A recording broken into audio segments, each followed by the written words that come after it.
Stories from your corner that connect you with the people, places, and resources in your community. This is Toledo News This Morning. Good morning. I'm Jaden Jefferson, and this is Toledo News This Morning. Right now, your first forecast.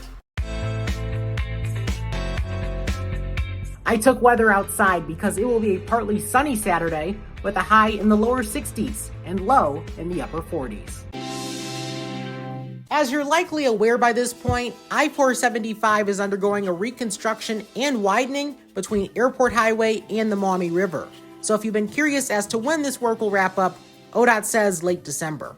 So the Great American Eclipse may be over, but an adoption special launched by Lucas County Canine Care and Control in celebration of the eclipse continues until Sunday. As of right now, all dogs 6 months or older are $8 for their adoption fee and then $25 for their license fee. Additional information is available at lucascountydogs.com/adoptions. The Toledo Police Department's Safety City program, targeted for children entering kindergarten in the upcoming school year, aims to instill important knowledge from how to cross a busy street to stranger danger. And this summer, the program returns. These are the classes being offered, which are free. Applications can be submitted online at toledopolice.com.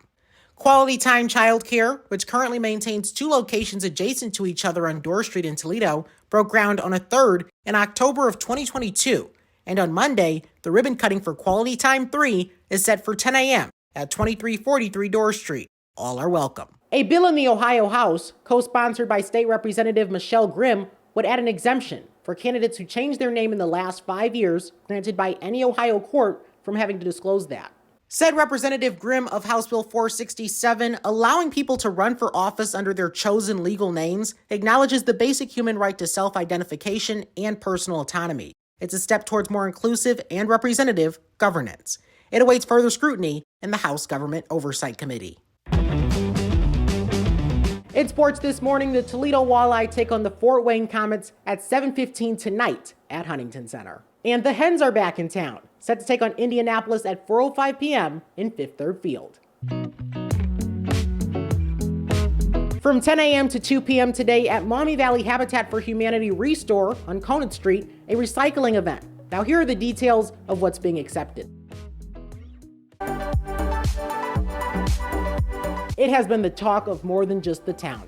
I'm talking about the Great American Solar Eclipse right here on the cafe, where community and commentary come together. I've got to say, as someone who experienced it with a large group of people at Glass City Metro Park, there was just something truly beautiful about it. And this has been pointed out many times. I'm just going to be the next person to point it out. Everyone came together and enjoyed it together. We live in a time when everything is an argument, but somehow millions of Americans were able to come together and actually enjoy something for once. That's just incredible, because I never thought it could happen. Genuinely speaking, I never thought it could happen. I'm actually quite shocked that this wasn't turned into a political spectacle. I'm shocked this wasn't about the election for once. But yet Americans did the thing. It actually came together for once over a collective, genuine interest about something extremely cool, let's be honest. So regardless of how you spent the day, just take note of that. Take that with you, that can actually happen. And maybe, if I'm being optimistic, Jaden, that could happen without an eclipse. But for right now, I don't see that happening except for a cool spatial event.